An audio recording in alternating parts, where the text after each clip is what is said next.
The EUDAMED Webpage Navigation. So this is very interesting. This is how you can get into the EUDAMED database by logging in with your user account. And first of all, let's talk about the system itself. We have here two different systems. One is the playground and the second is the productive system. It's similar to how the FDA did. They have also this one test system and second the production system. And here you see below how you can get to this page. It looks identical. There's one difference on the playground. In the test system, you see this red play. And of course, we have a different version of this application. The playground is usually a newer system. And you will also see different information here when they're doing some updates or the system is not available at a specific time. If you don't have any login or account, you can create it here by clicking on this on the link, and you will get a user ID, and this user ID is also valid for the playground and the productive system, so you don't need a separate user for both systems. By clicking here, enter with EU login, you can log in into this page. And if you haven't any manufacturer account assigned to your user, you can request a new manufacturer or authorized representative account for your company, and this can be done by clicking this link and following these instructions. The web page, after you're logged in into the web page, you will see this menu here. Let's talk about the task menu. Here you have the main informations, and below, of course, there's also the task. So because this is the most part which will be used by you if you're entering or doing something, it's also visible here directly on the home website after entering the system. In the task, let's dive in the detail. You can see here the actor data. Actor data means that's the information about your company, and the mandates. Mandates means the different SRN numbers you registered, and you can have connected to your user account multiple mandates. So that's just one login, and you can switch it here if you have multiple SRNs assigned to your account. You can switch it here. There will be a specific switch menu where you can change then the SRN numbers. The access point management is also here. This is if you want to have a third-party company which should submit the data using XML and this machine-to-machine interface, you can set up it here. Next part is the user management. User management means you can manage your users, of course, the users which have or should have access to your account. If you're the administrator of your account, user can just create their own user account and then request access to this specific SRNs. And after this request, you will see here after in this assess user access request a small in the brackets 1 or 2 depending how many users request the access. And here you can assess the user, means you can approve those users and give them the access for on different level, only for viewing the data or for releasing or entering UDI data. The third part here is the UDI-DI. This is how you can enter UDI data. Usually you start with registering a basic UDI-DI. This means you have data under the MDR or IVDR regulation. If you need to enter legacy device information, you start with this point, register legacy device. What is different to the production system at the moment is that you have here this menu, create a new NRD. So I will not go into the detail here because it doesn't exist on the productive system at the moment. And also this manage your NRDs. The next point after you have registered your base UDI or your UDI-IDIs, you can manage your UDI-IDIs. Manage means you can go into the change mode. You can change your base UDIs. This works usually by creating a new version of the existing basic UDI, for example. Or you can go here to the manage your device details. And this is also for adding new UDI-IDIs to existing basic UDI or updating existing UDI informations by creating a new version. It's also very helpful to just have a look here on the help documentation. They're really enhancing and improving the information and the documentation behind this.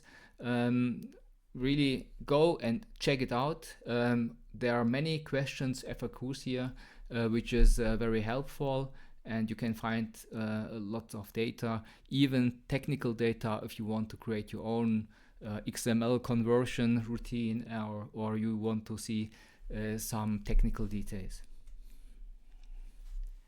So if you are interested into uploading your data by XML, you can do it here. Data transfer, just choose the menu bulk upload and you will get to the menu where you can select the XML which contains in the right format then the UDI data. Let me mention that this XML format is not easy to understand or even not easy to create. So if you're just trying or thinking it's like about Excel, no, it's much more complicated. So it's very technical. But you have the options, data which are entered manually over the web page.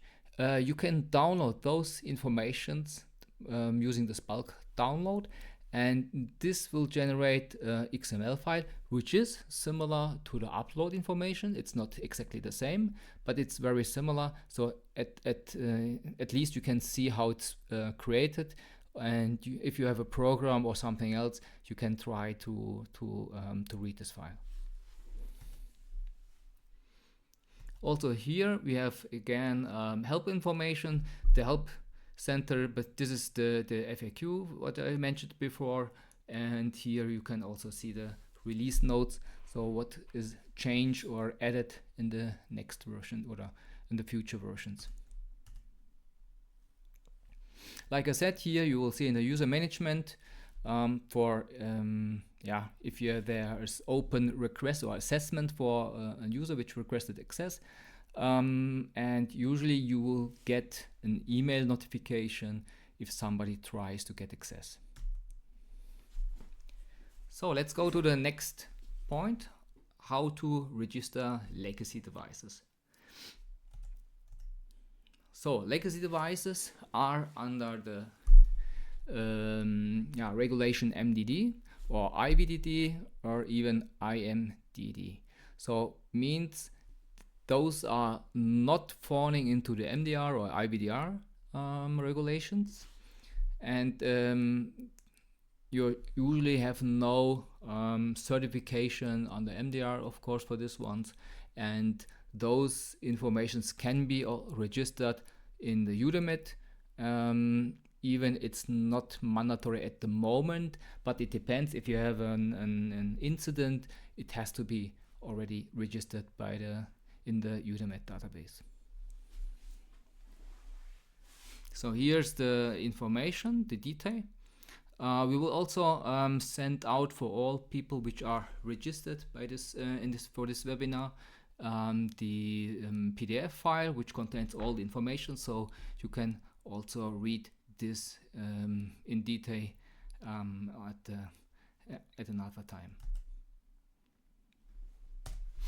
So how you do this registering legacy device? Go into the task, select this menu point, register legacy device, and then you can go and select the applicable legislation.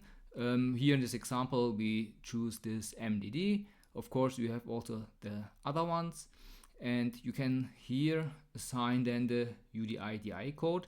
Usually you should have this UDIDI code. We choose here the GS1 issuing agency. Of course there's the HIBC and some other issuing agency. I guess this is the most common ones, and you can enter then the UDI code here. The UDI code must be correct. If it's not correct, there's a check, you cannot continue here in this menu. And if you haven't any UDIDI code at that moment, you can also generate by selecting no in the EUDAMED, and then the issuing agency will be EUDAMED. But usually you should have already a GS1 code, or at least HIPC code. If you have entered this, you need to generate the basic UDI. So it's called for legacy products, not basic UDI exactly, but of course they want to have it in the way that the structure, the data structure is similar to the new MDR. So they had this basic UDI here, and for the legacy you will create then the EUDAMED DI. So the EUDAMED DI is equal to the, or the same for the base UDI DI code, but here it's called EUDAMED DI because it's just a generated number, and you see how it's built. It contains the number here, the UDI DI code, and the B minus in front of this code. Issuing entity will be EUDAMED. So let's go to the next topic, how to submit UDI data to EUDAMED. There's three options how to submit UDI data. The first one is to enter it manually. Here, for example, you have the task, and then you can say you register a basic UDI or register a legacy device and so on. You can add or manage or change your data. Yes, here you see then the one example how it looks like after you entering the base UDI creation. And the second option is the XML file upload. Like I mentioned before, it's a not easy understandable structure. Even the XML text has to be on the right order. And if you have this XML file generated somehow, you can upload it by choosing this bulk upload menu. In this menu, it looks like this. Select the service. They split up the XML files into different actions, you can say, or different sections, because you have to choose here if you want to upload a creation of a base UDI and UDIDI, or if you want to update the basic UDI, or to update UDIDI, or to adding the UDIDI to existing basics UDIDI. So it's some different services to choose here, and you need of course to create the XML file in the right way so the system can process it.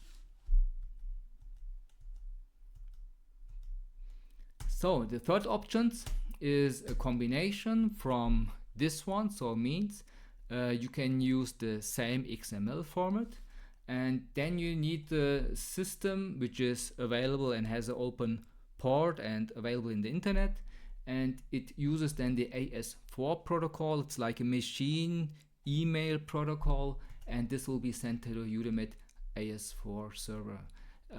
It's an asynchronous service, means data will be sent to EUDAMED, it will be processed, and after a few minutes you get then the result or the return code if it was successfully or even if it has failed.